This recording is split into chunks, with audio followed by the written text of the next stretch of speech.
Hello, listening friends. नमस्कार श्रोता मित्रों, We welcome you to this second broadcast from Psalm 24. भजन संहिता 24 अध्याय पर आधारित इस दूसरे प्रसारण में हम आपका स्वागत करते हैं।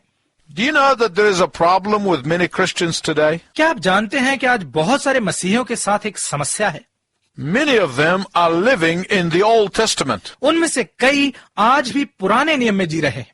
Now, what do I mean by this? अब इससे मेरा क्या मतलब है, Let me explain. मैं बताता हूँ। In the Old Testament, पुराने नियम में the high priest is able to go into the Holy of Holies once a year on the Day of Atonement. महायाजक साल में एक बार प्रायश्चित के दिन अति पवित्र स्थान में जाता था And there he offers the sacrifice. और वहां वो भेंट चढ़ाता था, A sacrifice that is offered for the sins of God's people for 1 year. ऐसी भेंट या बलिदान जो परमेश्वर के लोगों के एक वर्ष के पापों के लिए होता था।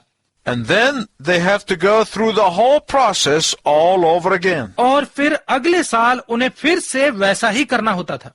Then the following year. और फिर अगले साल, And then the following year. और फिर अगले साल।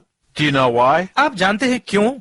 Because the blood of animal sacrifice can only cover the sins for 1 year. क्योंकि पशु बलि का लहू केवल एक साल के पाप ही ढांप सकता था, But those who are in Christ Jesus, परंतु वो जो यीशु मसीह में है, those who have come to him in humility and in brokenness, वो जो दीनता और टूटे हृदय को लेकर उसके पास आए हैं, those who have asked for God's forgiveness, वो जिन्होंने परमेश्वर की क्षमा को मांग लिया है, their sins are not merely covered for 1 year, उनके पाप केवल एक साल के लिए नहीं ढांपे जाते, but their sins have been blotted out forever. परंतु उनके पाप सदा के लिए मिटा दिए गए हैं। They have been cleansed forever. वो हमेशा के लिए शुद्ध कर दिए गए हैं। There is one thing that God cannot do, एक बात है जो परमेश्वर नहीं कर सकता, and that is remember the sin of the truly repentant sinner. और वो है सच्चे हृदय से पश्चाताप करने वाले पापी के पापों को याद रखना। He cannot remember the sins of those who have come to him through the Lord Jesus Christ. वो उनके पाप स्मरण नहीं रख सकता जो प्रभु यीशु मसीह के द्वारा उसके पास आते हैं। Those who have cried to him, Father, forgive me. वो जिन्होंने उसके सामने पुकार कर कहा, पिता मुझे क्षमा कर।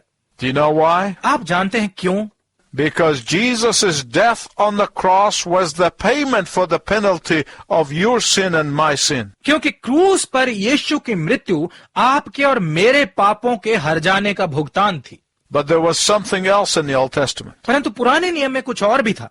In the Old Testament, in order for a person to be redeemed, पुराने नियम में एक व्यक्ति के छुड़ाए जाने के लिए he has to have a kinsman redeemer. उसका एक छुड़ाने वाला संबंधी होना आवश्यक था। A kinsman redeemer in the Old Testament had to have 2 qualifications. पुराने नियम में एक छुड़ाने वाले संबंधी में 2 योग्यताएं होना अनिवार्य था। First, पहली, he has to be very wealthy, वो काफी समृद्ध होना चाहिए था, so that he can make the payment of redeeming someone. ताकि जिसे वो छुड़ाने जा रहा है उसे छुड़ाने की कीमत चुका सके। The second qualification दूसरी योग्यता is that he has to be related to the person who is being redeemed. ये कि वो उस व्यक्ति के रिश्ते में होना चाहिए जिसे वो छुड़ाने जा रहा है। A stranger cannot just walk in and give you the ransom. बस कोई भी अजनबी आकर आपको छुड़ौती का पैसा नहीं दे सकता। The ransom is only one part of it. छुड़ौती केवल इसका एक हिस्सा है। The other part is that he has to be related to you. दूसरा भाग ये है कि उसे आपके रिश्ते में होना चाहिए। Let me ask you a question. मैं आपसे एक प्रश्न पूछता हूँ, Who is richer than the Lord Jesus Christ? प्रभु यीशु मसीह से अधिक धनवान कौन है? Who is closer to us than the Lord Jesus Christ? प्रभु यीशु मसीह से अधिक और कौन हमारा करीबी है? Why do you think Jesus told his followers to call his father Abba? आपके ख्याल में यीशु ने अपने अनुयायियों को उसके पिता को अब्बा पुकारने को क्यों कहा? Is Jesus just trying to be courteous? क्या यीशु बस विनम्रता दिखाने की कोशिश कर रहा था? Is he making people feel good? क्या वो बस लोगों को अच्छा महसूस करा रहा है? No. नहीं। Jesus tells us to call his father Abba because we have become his beloved children. यीशु हमें उसके पिता को अब्बा कहकर संबोधित करने के लिए इसलिए कहता है क्योंकि हम उसके बच्चे बन गए हैं। We are his by adoption and grace. हम गोद लिए जाने और अनुग्रह के द्वारा उसके हो गए हैं। We have to be blood relatives of Jesus. हम यीशु के खून के रिश्ते में आ गए हैं And we have to be beloved children in order that He may redeem us. और हमारा प्रिय बच्चे बनना आवश्यक है ताकि वो हमें छुड़ा सके। And you cannot get closer relationship than a father. और पिता से ज्यादा और करीबी रिश्ता नहीं हो सकता। The Lord's offer is the ultimate. प्रभु का निमंत्रण सबसे अलग और अंतिम है। And in Psalm 24, we see that the Lord's overcoming is unavoidable. और भजन 24 में हम देखते हैं कि प्रभु का विजय पाना अटल है। No matter what goes on in this world, चाहे इस संसार में कुछ भी हो रहा है, the Lord is going to overcome. प्रभु विजय पाने जा रहा है। The ungodly may cause worldwide destruction, अधर्मी लोग चाहे दुनिया भर में तबाही मचा रहे हों, but it doesn't matter because the Lord will overcome. परंतु इससे कोई फर्क नहीं पड़ता क्योंकि प्रभु इस पर विजय पाने जा रहा है। His overcoming is inevitable. उसकी विजय अटल है। 5 times in the last 3 verses of Psalm 24, भजन संहिता 24 अध्याय के पिछले 3 पदों में 5 बार the Holy Spirit speaks of Christ as the King of glory. पवित्र आत्मा मसीह को प्रतापी राजा कहकर संबोधित करता है। This part of the psalm should be exciting to all believers. भजन संहिता 24 अध्याय का ये भाग सब विश्वासियों के लिए उत्तेजक करने वाला होना चाहिए। A challenge is given twice. एक चुनौती 2 बार दी गई है। Who is the King of glory? वो प्रतापी राजा कौन है? And the answer comes in twice. और उत्तर भी 2 बार दिया गया है। The first answer is this: पहला उत्तर ये है, the Lord strong and mighty, the Lord mighty in battle. परमेश्वर जो सामर्थ्य और पराक्रमी है, परमेश्वर जो युद्ध में पराक्रमी है। Then the challenge comes a second time. फिर दूसरी बार चुनौती है, Who is the King of glory? वो प्रतापी राजा कौन है? And the answer comes in again. और फिर से उत्तर दिया गया है, The Lord Almighty, He is the King of glory. परमेश्वर जो सर्वशक्तिमान है वही प्रतापी राजा है। My friend, I want to ask you a question. मेरे मित्र, मैं आपसे एक प्रश्न पूछना चाहता हूँ। Do you know why there are so many lifeless Christians in the world today? क्या आप जानते हैं कि आज संसार में इतने अधिक निर्जीव मसीही क्यों पाए जाते हैं? The reason for this is that Jesus Christ is not the center of their lives. इसका कारण यह है क्योंकि यीशु मसीह उनके जीवन का केंद्र नहीं है। Jesus Christ is not the preoccupation of their minds and heart and soul. उनके मन, हृदय और प्राण यीशु मसीह में लीन नहीं है। And that is why they live lifeless lives. और इसीलिए वो निर्जीव जीवन जीते हैं। We have learned to envision a meek and lowly Jesus. हमने यीशु को एक दीन और नम्र यीशु के रूप में देखना सीखा है। And we have forgotten that He is the conquering Jesus. और हम ये भूल गए हैं कि वो जीतने वाला यीशु है। So many people confuse meekness with weakness. बहुत सारे लोग नम्रता को निर्बलता के साथ उलझा देते हैं। Jesus was meek, but He's not weak. यीशु नम्र था परंतु वो निर्बल नहीं है। Weakness is a false image of the victorious Jesus. निर्बलता विजयी यीशु की गलत तस्वीर है। It is a false image of the resurrected Jesus. ये जी उठे मसीह की गलत तस्वीर है। It is a false image of the conquering Jesus. ये हमेशा विजयी यीशु की गलत तस्वीर है। The reason we have insipid churches आज हमारी कलीसियाओं के फीके होने का कारण and the reason we have insipid Christians और हमारे चारों ओर फीके मसीहियों का कारण is because we have forgotten something very important. ये है क्योंकि हम एक बहुत ही महत्वपूर्ण बात भूल गए हैं। We have forgotten that our God is the God of power and might. हम ये भूल गए हैं कि हमारा परमेश्वर सामर्थ्य और शक्ति का परमेश्वर है। That our God is the Lord of hosts. कि हमारा परमेश्वर सेनाओं का यहोवा है।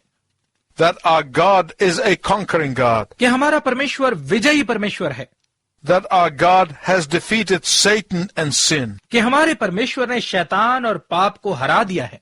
That our God defeated death and the grave. कि हमारे परमेश्वर ने मृत्यु और कब्र को हराया है।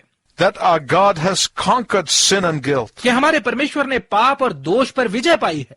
That our God has conquered hatred and bitterness. कि हमारे परमेश्वर ने नफरत और कड़वाहट पर विजय पाई है। That our God has conquered fear and doubt. कि हमारे परमेश्वर ने भय और संदेह पर विजय पाई है। That our God has conquered worry and anxiety. कि हमारे परमेश्वर ने चिंता और घबराहट पर विजय पाई है। The Church of Jesus Christ is made to conquer in His name. यीशु मसीह की कलीसिया को उसके नाम में विजय मिलती है। And the church that is not conquering is not the church of Jesus Christ. और जो कलीसिया विजयी नहीं है वो यीशु मसीह की कलीसिया नहीं है। When you come to worship the sovereign conquering Lord, जब आप विजयी परम परमेश्वर की आराधना करने के लिए आते हैं you are not worshiping a weak dead hero. तो आप किसी कमजोर मृत नायक की उपासना नहीं कर रहे हैं। You came to celebrate the living power of the conquering king. आप एक विजयी राजा की जीवित शक्ति का जश्न मनाने के लिए आते हैं। Who is the King of glory? वो प्रतापी राजा कौन है? The Lord mighty in battle. परमेश्वर जो युद्ध में पराक्रमी है। Between verses 8 and 9, 8 से 9 पद के बीच में there are several centuries of this age of grace. इस अनुग्रह के युग की कई सदियां हैं। This present time of grace. अनुग्रह का वर्तमान समय। What does that mean? इसका क्या अर्थ है? It means that the Lord is working right now. इसका अर्थ है कि परमेश्वर इस समय भी कार्य कर रहा है। The first one took place the day of his ascension when he rose victorious. ये पहली बार उस दिन हुआ जब वो विजयी होकर जी उठा और स्वर्ग पर उठाया गया। 40 days after his resurrection, he was ascended into heaven. उसके पुनरुत्थान के 40 दिन बाद वो स्वर्ग पर उठा लिया गया। That was the first question. ये था पहला प्रश्न। Who is the King of glory? प्रतापी राजा कौन है? The mighty in battle, the Lord Jesus Christ. युद्ध में पराक्रमी प्रभु यीशु मसीह। He is victorious. वो विजयी है। Right now, God is gathering all his children from all over the globe. इस समय परमेश्वर अपने बच्चों को समस्त संसार में से इकट्ठे कर रहा है। He is gathering his children from every tribe, वो हर गोत्र से अपने बच्चों को इकट्ठे कर रहा है। from every nation and from all over the world. हर राष्ट्र में से और पूरे संसार में से He is gathering his children. वो अपने बच्चों को एकत्र कर रहा है। And you and I to be used of God as his instruments of getting his children home. और आपको और मुझे परमेश्वर के बच्चों को घर वापस लाने के लिए उसके औजार बनकर इस्तेमाल होना है। The conquering Jesus right now is gathering his own. विजयी यीशु इस समय अपनों को एकत्र कर रहा है। Those heaven born and heavenward bound, वो जिन्होंने स्वर्गीय जन्म पाया है और स्वर्ग की ओर जाने के लिए तैयार हैं। and very soon the dead in Christ shall rise. और बहुत शीघ्र जो मसीह में मर गए हैं वो जी उठेंगे। And that's from our perspective because they have been dead. और ये हमारे नजरिए से है क्योंकि हमारी दृष्टि में वो मर चुके हैं। But from Christ's perspective, they will come back with him in glory. परंतु मसीह के नजरिए से वो महिमा में उसके साथ वापस लौटेंगे। And we are going to see them with him. और हम उन्हें उसके साथ देखेंगे। Because to us they are dead, क्योंकि हमारी दृष्टि से वो मर चुके हैं। but those who died in Christ are living right now in heaven. परंतु वो जो मसीह में मरे हैं इस समय स्वर्ग में जीवित हैं। When the trumpet shall sound, the world will come to a standstill. जब नरसिंगा फूंका जाएगा तो पृथ्वी रुक जाएगी। Then we shall all look up in the sky. और हम सब आकाश की ओर देखेंगे। All of the peoples of the earth shall see the believers moving upward and moving heavenward. और संसार के सब लोग विश्वासियों को ऊपर स्वर्ग की ओर जाते हुए देखेंगे।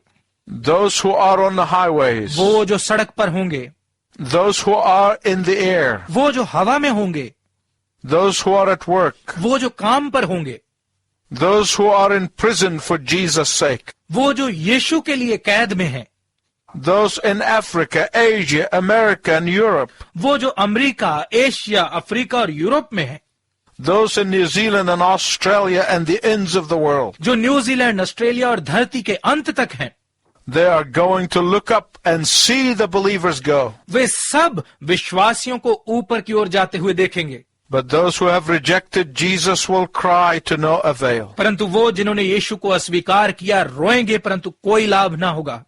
They will call upon the name of the Lord, but no one will help them. वो प्रभु के नाम को पुकारेंगे परंतु कोई उनकी मदद के लिए नहीं आएगा। Those who have thought that God does not care what you believe or how you live, वो जो ये सोचते थे कि परमेश्वर को इस बात से कुछ लेना देना नहीं है कि आप क्या विश्वास करते हैं या कैसे जीते हैं, those sorrowful souls will tremble. ऐसे शोकित लोग कांपेंगे। They will go to churches, वो चर्चों में जाएंगे but no one will be able to help them. परंतु कोई उनकी मदद नहीं कर पाएगा। They will seek after God, वो परमेश्वर को खोजेंगे but they will not find him. परंतु वो उन्हें नहीं मिलेगा। They will knock, वो खटखटाएंगे, but no one will open. परंतु कोई खोलेगा नहीं। They will ask, वो मांगेंगे, but no one will answer. परंतु कोई उत्तर न देगा। And as the conquering victorious Lord leads his own into the heaven of heavens, और जब विजयी परमेश्वर अपने लोगों की अगुवाई करते हुए उन्हें स्वर्ग ले जा रहा होगा, again the question will be asked by the angels. तो फिर से स्वर्गदूत ये प्रश्न पूछेंगे, Who is the King of glory? वो प्रतापी राजा कौन है? And Jesus is going to point out to all of his own, और यीशु अपने निज लोगों की ओर इशारा करके कहेगा, the multitudes of thousands upon thousands, हजारों हजारों की भीड़ की ओर इशारा करते हुए, those who have been redeemed by his blood. जो उसके लहू के द्वारा छुड़ाए गए हैं। He is going to point to them and say, the Lord of hosts, he is the King of glory. वो उनकी ओर इशारा करके कहेगा, सेनाओं का यहोवा वही प्रतापी राजा है। And at that point we get the same triumphant entry into heaven as Jesus himself had on the day of his ascension. और उसी समय हम भी स्वर्ग में वैसा ही विजय प्रवेश पाएंगे जैसा अपने स्वर्गारोहण के दिन खुद यीशु ने पाया था। And so we shall be with the Lord forever. और फिर हम सदा काल तक प्रभु के साथ रहेंगे। Are you going to be with those who will ascend to his holy place? क्या आप उनके साथ होंगे जो स्वर्ग उठाए जाएंगे? Are you among those who will ascend into heaven? क्या आप उनमें आते हैं जो स्वर्ग जाएंगे? If you are listening by radio right now, यदि आप इस समय रेडियो के माध्यम से सुन रहे हैं, the Lord is inviting you where you are to come to him. तो आप जहां भी हैं, परमेश्वर आपको उसके पास आने का निमंत्रण दे रहा है।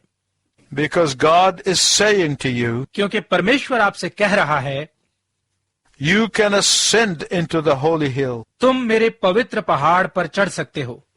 You can ascend into my holy heaven. तुम मेरे पवित्र स्वर्ग में प्रवेश कर सकते हो। But you must trust in my son Jesus to get you there. परंतु वहां पहुंचने के लिए तुम्हें मेरे पुत्र यीशु में विश्वास करना आवश्यक है। You can pray this prayer with me. आप मेरे साथ मिलकर ये प्रार्थना कर सकते हैं। Lord Jesus Christ, Prabhu Yeshu Masih, I come to you. मैं आपके पास आता हूँ। I repent of my sins. मैं अपने पापों से पश्चाताप करता हूँ। I receive you, Jesus, into my life. यीशु, मैं आपको अपने जीवन में ग्रहण करता हूँ। Please accept me into your heaven. कृपया मुझे अपने स्वर्ग में ग्रहण कीजिए। Amen. आमीन।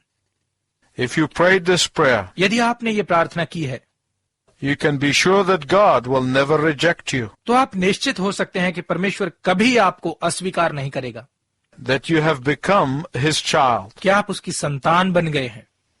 And write to us and let us know, और पत्र लिखकर हमें बताइए, so that we can also pray for you. ताकि हम भी आपके लिए प्रार्थना कर सकें। Until next